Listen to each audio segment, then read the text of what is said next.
Et il s'agit, comme annoncé en début d'émission, d'Abdoulaye Didier Aksar, directeur de l'école scientifique internationale d'excellence. Et à l'une, il nous parle justement, entre autres, du concours Archimède. Oui. Merci d'être sur ce plateau, monsieur docteur Sarr. Vous êtes, je le rappelle, directeur de l'école scientifique internationale d'excellence, SIEX, donc parrainé, on peut le dire, par le groupe SUPDECO. Mais vous êtes surtout là pour nous parler de ce concours, le concours Archimède. C'est, comme son nom l'indique naturellement, donc c'est dédié aux scientifiques. Archimède, ce grand savant de la période, disons avant pré-médiévale. Oui. Voilà. Donc à qui vous avez dédié donc ce prix. Et il sera question donc d'encourager les élèves à s'adonner à l'enseignement des sciences, parce que les chiffres quand même que l'on a au Sénégal font froid dans le dos. Lors du dernier bac, il n'y a eu que 16% des élèves sénégalais qui étaient recensés dans les séries scientifiques. Cela démontre que véritablement il y a du travail à faire, mais tout d'abord pour bien trouver un remède à un mal, une solution, il faut peut-être faire le bon diagnostic. Comment vous expliquez cette crainte-là qu'ont les élèves sénégalais à faire les séries scientifiques? Comment vous l'expliquez cela? Merci à l'une et merci à tout le monde. Voilà, on va continuer, comme vous dites simplement. Ça sera un sport intellectuel cette fois-ci, les sciences. Mais c'est important parce que là où nous sommes, on a une perte de vitesse par rapport aux séries scientifiques. Vous le disiez tout à l'heure, par rapport aux inscrits au baccalauréat, 16,39% sont en série S et T. 16,39%. Sur 100%, il n'y a que 16% des élèves. Voilà. Série S et T réunis. C'est encore plus compliqué. Voilà. Donc, sur plus de 155 000 candidats, on est autour de 20 000. Donc, vous voyez, alors que les séries littéraires sont autour de 83% déjà. Pratiquement, oui. Donc, vous voyez déjà ce que ça pose comme problème. Alors que les défis technologiques, en tout cas du monde moderne, aussi aujourd'hui, l'orientation du pays, en termes de pétrole et de gaz, etc., l'intelligence artificielle qui arrive, etc. On a beaucoup à faire au niveau des sciences, au niveau de la technologie, et on forme très peu de jeunes pour les préparer à ces métiers-là. C'est un défi commun, que ce soit pour l'État et aussi pour les organismes, que ce soit public ou privé. C'est vraiment un défi. Un grand défi, c'est clair. Aujourd'hui, il faut faire la promotion des sciences un peu partout. C'est aussi pour ça qu'au niveau de SUPDECO, on a dit on va ouvrir un lycée scientifique, on va aller vers les plus jeunes, leur parler de sciences pour pouvoir développer cela. Mais on ne veut pas se limiter qu'à nos élèves. L'essentiel est aussi de se tourner vers l'ensemble des élèves pour faire cette promotion-là. C'est vrai. À travers aussi d'ateliers scientifiques, à travers de journées scientifiques, de campagnes pour la promotion des sciences, et particulièrement ce concours aussi, le concours Archimède, qui est fait aussi, concours d'excellence scientifique. Cette année, nous avons encore la chance d'élargir cela. On avait ciblé 6 centres avec plus de 1600 candidats quand même, entre la 4e, la 3e et la seconde. C'était une compétition maths, PC, SVT et anglais. Donc c'était quand même quelque chose qui était essentiel à faire avec un de nos partenaires, Force N, donc de l'UVS, qui a aussi contribué à la réussite de cette compétition-là. Donc, c'est vrai, c'est important. Mais alors, à quel moment, selon vous, les élèves se détachent-ils, se détournent-ils plutôt des séries scientifiques? À quel stade le cursus scolaire? Alors, c'est un cycle. Parce que quand vous voyez, moins on en forme, plus aussi les enseignants sont moins formés en sciences. Et aujourd'hui, quand on regarde, par exemple, parmi les formateurs à l'école primaire déjà, il y a de moins en moins de scientifiques. Ce qui fait que la formation de base des élèves, en termes de calcul, de problèmes, baisse. Ça aussi, ça a un impact direct à l'entrée du collège. Les élèves sont moins armés. À partir du collège aussi, il y en a qui disent simplement que les sciences sont difficiles à faire, etc. Donc, ils se replient.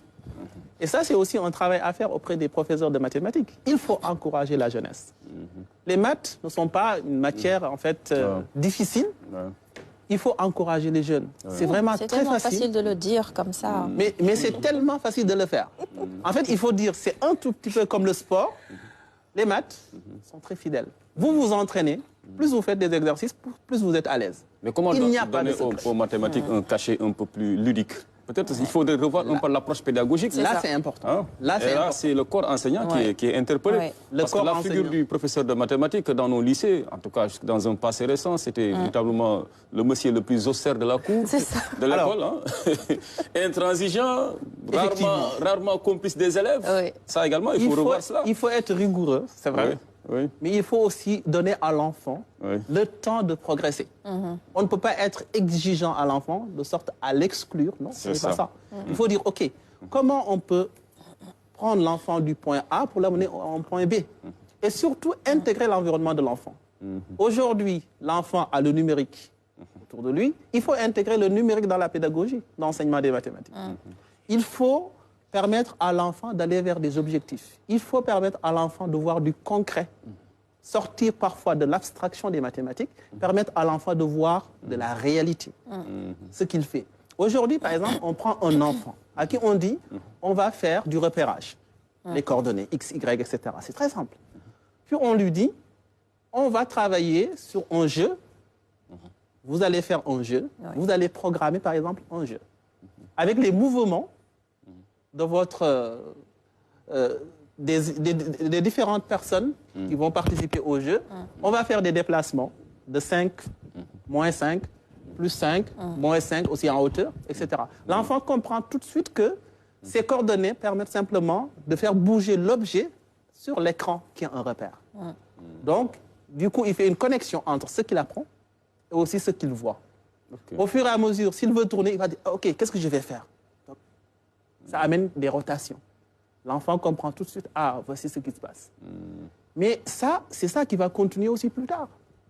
Aujourd'hui, on a des réalités aussi virtuelles, etc.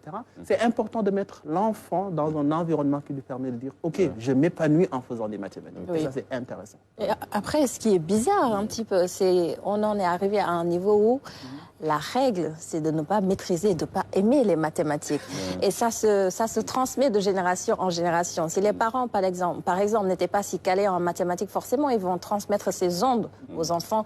Donc, quand vous dites que l'environnement, c'est important, moi, je me dis que c'est un défi énorme à relever pour justement permettre à ces enfants de s'intéresser. Il y en a même qui parlent de gènes, disant que c'est génétique. Il y a des familles prédestinées à exceller dans les sciences, d'autres dans les sciences littéraires. Et ça, c'est quand même pourquoi cette perte scientifiquement, ça ne s'adosse à rien du tout, ça. Non, du tout, du tout. Il n'y a pas de fatalité. Ça ne s'adosse à rien du tout. Et parfois, on voit des élèves, au départ, qui se disent « Non, nous, on ne peut pas faire grand-chose. » C'est ça. Et pourtant, nous, on se dit simplement « Bon, cet enfant, on le met autour de la table, mais en fait, qu'est-ce que tu veux faire plus tard ?» Et quand on écoute l'enfant, on voit que parfois, il va vers un métier scientifique. Mais il se dit simplement, je ne vais pas choisir ça parce qu'on m'a dit que c'était difficile. Parce qu'il y a des barrières. Il n'a même pas essayé. Voilà, on m'a dit que c'était difficile. Mais qui te l'a dit? Pourquoi tu penses que c'est difficile? On fait quelques exercices, on permet à l'enfant. Ah oui, c'était ça. Donc, c'est comme pour aller au premier étage, il y a des escaliers à prendre. Si on dit à l'enfant tout de suite, tu es là, mais tu dois te retrouver de l'autre côté, il va dire, mais c'est pas possible. Mais quand on lui montre l'escalier, il va dire, ah oui, donc petit à petit, je vais y aller. C'est possible d'y arriver. Ça, il faut continuer à encourager les enfants là-dessus. Parce qu'on a des enfants qui arrivent jusqu'au bac et qui se rendent compte en fait que leurs rêves commencent à se briser parce qu'ils n'ont pas choisi la bonne filière. Ils n'ont pas fait le bon choix. Et ça, par exemple, à ESIEX, ce qu'on dit, on met en place ce qu'on appelle la seconde tremplin. Je prends cet enfant-là qui dit, on m'a orienté vers la série L, on m'a dit que j'ai du potentiel, mais ça sera difficile pour faire la série S, donc allez-y vers la série L. Cet enfant, on lui pose la question, mais qu'est-ce que tu veux faire? Il dit, moi je veux faire de l'informatique, moi je veux faire du génie civil, etc. On lui dit, ok, est-ce que tu veux réellement le faire? Il dit oui. On va t'aider à y arriver. On met en place, il y a la série S, avec accompagné du tutorat. En disant, ok, cet enfant veut y aller, il faut lui donner les moyens d'y aller, de réaliser son rêve. Parce qu'à 14 ans, on ne peut pas se permettre de dire à l'enfant, bon, c'est fini pour toi. Ça, c'est vraiment, un enseignant ne doit pas pouvoir le dire.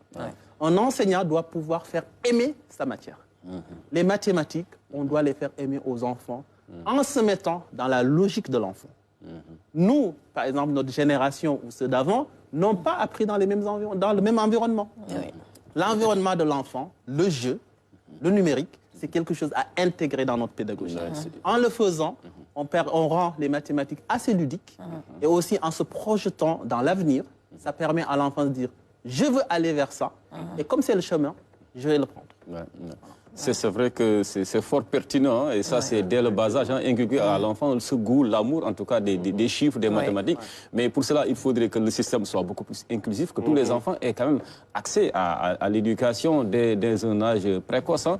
Par exemple, l'enseignement maternel, bon, c'est pas donné à tous les enfants du Sénégal. C'est vrai qu'il y a la case des tout-petits, mais en termes de consistance, de contenu également, il y a des efforts à faire, et ça, on en reparlera, Inch'Allah.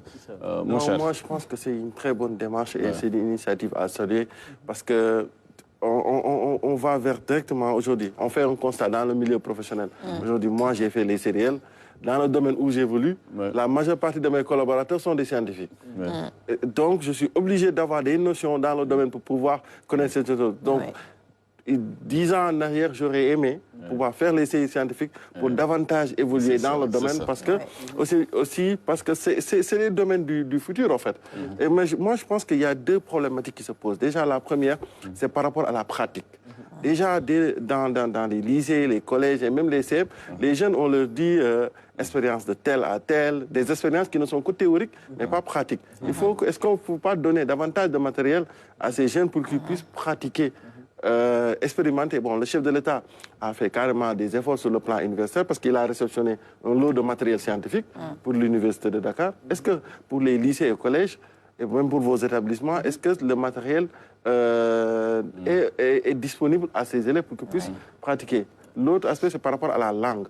Aujourd'hui, la langue peut être au moins par laquelle la personne peut facilement comprendre certaines choses sur le plan scientifique, mais aujourd'hui, certains qui sont dans le domaine, à une étape très supérieure, vous diront que tout est en anglais. Tout est en anglais et c'est plus facile de coder en anglais que de coder dans d'autres langues. Donc, il faut essayer de voir ces deux approches. Mais vous avez tout à fait raison. Là, aujourd'hui, à l'école, peut-être à la maternelle, comme il disait, il faut peut-être commencer l'enseignement des mathématiques, comme le disait peut-être dernièrement seulement le professeur Marie-Théoniane, aller vers l'enseignement avec nos langues maternelles. Ça permet une meilleure représentativité à leur âge. C'est ça. Maintenant, quand on avance, l'anglais est au bout. Aujourd'hui, dès la 6e, les élèves qui sont chez nous, que ce soit à Dakar ou à Thiès, font des sciences en anglais. Ils font des maths en anglais. Pouvoir venir résoudre une équation totalement en anglais, faire de la biologie en anglais, faire de l'informatique en anglais, ça permet à ces enfants-là d'avoir le vocabulaire qu'il faut. C'est ça, parce que plus tard, l'essentiel de la documentation, l'essentiel des langages informatiques seront en anglais. Et si l'enfant n'est pas préparé à cela, il a déjà un handicap. Alors que si on dit, OK, le langage fait partie de l'enseignement des sciences. Il faut qu'à chaque étape, on prend la langue qu'il faut pour pouvoir accompagner l'enfant. Maintenant, bien sûr, on va répondre à ce qui sont les exigences au niveau étatique pour la recherche du baccalauréat. C'est important d'enseigner ces langues-là. Mais l'anglais scientifique, le mettre dès la 6e, ça permet à l'enfant d'évoluer dans ce sens-là et de lui préparer aussi. Parce qu'un enfant qui finit le bac et qui dit « je pars dans un environnement anglo-saxon », il faut qu'il soit préparé à cela. La pratique, vous le disiez tout à l'heure, pour nous c'est important. On n'ouvre pas une école du réseau ESIEX sans laboratoire. Ça, c'est inadmissible. Parce que pour nous, la pratique fait partie aussi de ce qui encourage l'enfant à travailler dans les sciences et à voir de manière concrète ce qu'il fait. Ça, c'est important. Et c'est tellement pertinent parce qu'on a vu des lycées où il n'y a même pas de laboratoire. Donc, ce qui fait que les élèves qui sont dans les séries scientifiques, ben, écoutez, voient leur chance carrément assez réduite, hein, parce que si vous ne pouvez pas faire la pratique, après, il vous sera très difficile d'être performant le jour de l'examen. Il y a également cette autre possibilité, en fait, pour mieux davantage faire développer l'enseignement des sciences, c'est en fait leur introduction précoce dans le système scolaire, c'est-à-dire la spécialisation précoce. Je pense que ça, il faudrait qu'on puisse tendre vers cela. Parce qu'au Sénégal, l'enseignement général, quand même, pour moi, en tout cas, il dure assez longtemps, trop longtemps même. Ce qui fait que les capacités des élèves, en fait, ne sont pas tellement bien valorisées. Et à un certain niveau, après, le choix devient plus difficile parce qu'il y a l'effet d'entraînement, l'effet du groupe. Souvent, il y a des élèves, en fait, c'est des suivistes. Alors, le gros de la troupe a pris comme option de faire la série littéraire. Donc je vais suivre mes amis. Malheureusement, beaucoup ont raté un peu leur vocation ainsi. Hein, alors que si on les avait décelés très tôt, regroupés très tôt, par exemple, dès le cycle primaire ou bien au collège, ils auraient pu être de bons scientifiques ou bien peut-être de bons littéraires, mais pas des gens qui ne savent pas finalement faire grand-chose après leurs études. Est-ce que vous ne serez pas de cet avis-là? Alors, bien sûr, parce qu'il y en a qui disent parfois... On est formé jusqu'au bac et finalement, ce qu'on sait faire, c'est lire et écrire. Lire et écrire, pas grand-chose. Pas de pratique. Parce qu'il faut en réalité quand même qu'on s'arrête et qu'on regarde la réalité. C'est ça. Aujourd'hui, qu'est-ce que nous formons et qu'est-ce que nous avons besoin? On se dit, OK, pas mal de jeunes sont formés. Au bout, ils n'ont pas de métier. Ils n'ont pas de compétences spécifiques pour pouvoir entrer dans tel ou tel métier et c'est compliqué. Est-ce que nous préparons ces jeunes-là à ces métiers-là? Il faut qu'on regarde simplement de quoi avons-nous besoin. On regarde de quoi avons-nous besoin de ces métiers et ensuite on se dit on va les réintégrer très tôt. Bon, d'abord nous avions commencé ça au niveau de l'enseignement supérieur. On regarde le marché, puis on propose des formations adaptées au marché pour pouvoir faciliter l'insertion de nos diplômés. On a commencé sur le management général, management des structures de santé, des médias, du sport, etc., de l'informatique. On s'est dit maintenant, il faut qu'on le ramène au niveau secondaire. C'est ça. C'est pour ça aussi, par exemple, dans le lycée, ce que nous nous sommes dit, c'est que d'abord, il faut préparer les élèves à avoir le bac dans les meilleures conditions, mais aussi les préparer à l'entrée des grandes écoles. Ça, c'est important. Mais de manière générale, l'école sénégalaise doit aussi préparer les jeunes à un métier. À faire le bon choix très tôt. C'est ça, aussi à aller très tôt vers un métier. À partir de la 6e, par exemple, chez nous, on a l'accompagnement d'un psychologue d'orientation pour permettre à chaque élève déjà présent de travailler sur son projet professionnel. De dire, mais je vais vers où? De pouvoir découvrir les métiers qui sont les métiers de l'avenir et autres. De se dire, OK, si je veux devenir ça, voici le chemin à prendre. Comme ça, si l'élève l'intègre très tôt, il sait qu'est-ce qu'il doit faire. Et là, il faudra juste l'accompagner et qu'on sort. Maintenant, il faut davantage diversifier les métiers liés aux sciences. Et je plaide depuis quelques années aussi sur un renforcement de la série L2 avec des sciences du numérique. Parce qu'aujourd'hui, c'est quelque chose qui est important. Au lieu de rester simplement sur les sciences humaines, on rajoute une bonne dose de sciences du numérique avec de l'informatique, de la programmation web, etc. Ça permet aux élèves de faire quelque chose qui est accessible, mais qui est vraiment ludique et très informatique. Ok. Alors, parlons de finalement aussi du concours, le concours Archimède. Hein? Alors là vous dirigez vers la 2e édition. La première édition, quelles ont été les grandes retombées en termes d'accompagnement, de suivi des lauréats? Et puis ce que vous offrez aussi pour ceux-là de cette prochaine édition-là. C'est ça. En fait, on a fait la première édition et la 2e édition. Nous allons plutôt vers la remise des prix pour cette 2e édition. Ok. Ça a été déjà clôturé. On a déjà fait le concours. On a déjà fait le concours. Mais on avait déjà un centre au niveau du Point E, un centre en banlieue à Yeumbeul, un centre à Thiès, un centre à Kaolack, un centre à Saint-Louis et un dernier centre à Ziguinchor. Malheureusement, le centre de Ziguinchor a été annulé à la dernière minute parce qu'on avait les événements autour du mois de mai, autour de la maison de Ousmane Sonko et autres, qui ne permettaient pas de pouvoir faire le concours là-bas. Et on a gardé quand même les 5 centres pour pouvoir organiser cela. Et comme je vous le disais tout à l'heure, on avait 1665 candidats. Donc sur les 3 cycles, sur les 3 niveaux, ils ont fait maths, PC, anglais et SVT. Maintenant, le 26 septembre, Inch'Allah, ça sera les remises des prix avec la journée scientifique. D'accord? Donc, on avait prévu ça avant, mais bon, avec les perturbations, on a repoussé la remise des prix. Et sur cette journée scientifique-là, il y avait donc le professeur Maram Kairé qui devrait faire une présentation autour des métiers de l'astronomie. Parce que pour nous aussi, c'est un moment pour pouvoir faire la promotion des métiers scientifiques. L'année dernière, c'était le professeur Marie Théounian qui était là, et Dr Algaïngom qui aussi avait fait la promotion des métiers liés à la santé, de manière générale.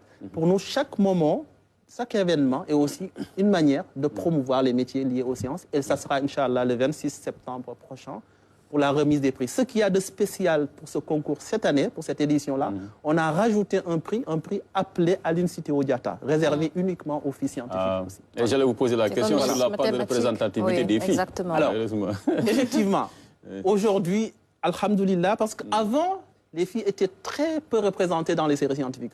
Mais aujourd'hui, la tendance est inversée. Ils sont très bien représentés. Et d'ailleurs, généralement, je le dis toujours, les filles sont à des têtes de classe dans les séries scientifiques. Et ça, c'est quelque chose à encourager.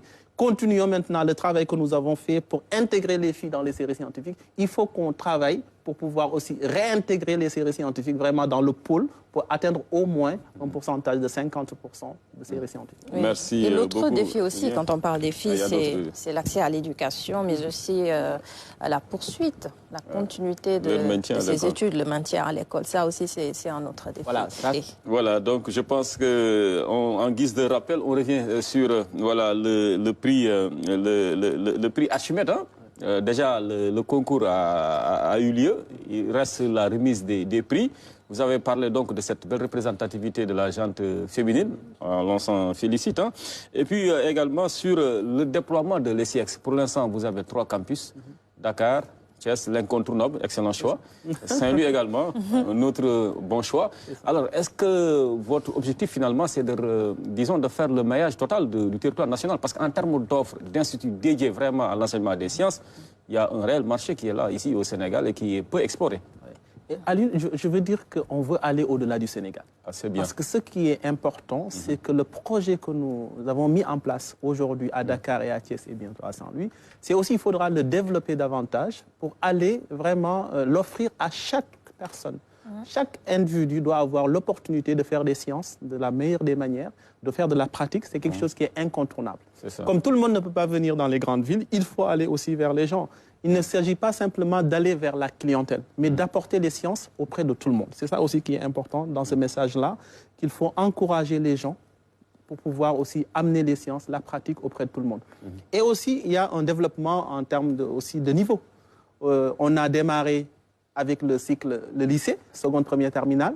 Là, on a ouvert aussi le collège à Dakar. Donc, à partir de la 6e, on a ouvert aussi les classes préparatoires aux grandes écoles à Dakar, avec la série MPSI, maths physique et sciences de l'ingénieur, MP2I, et aussi les sciences économiques et commerciales aussi qui vont démarrer. Parce que c'est aussi, il y a de la formation de masse, c'est vrai, mais aussi il faut continuer à accentuer la formation d'élite pour pouvoir aussi offrir à ce pays-là la jeunesse qu'il faut pour pouvoir en fait vraiment développer le Sénégal et l'Afrique de manière générale. Est-ce qu'il y a parmi vos objectifs, en tout cas, l'octroi de bourses, entre guillemets, disons, sociales à certains récipiendaires du prix Archimède pour qu'ils puissent intégrer également votre école? Oui. Je pense que, bon... effectivement, chaque année, ESIEX offre des bourses.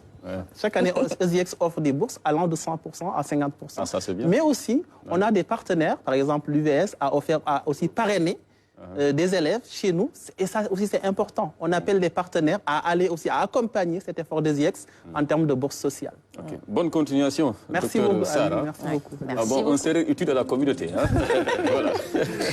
Merci d'avoir été avec nous. Merci à vous. Merci Diane. Merci.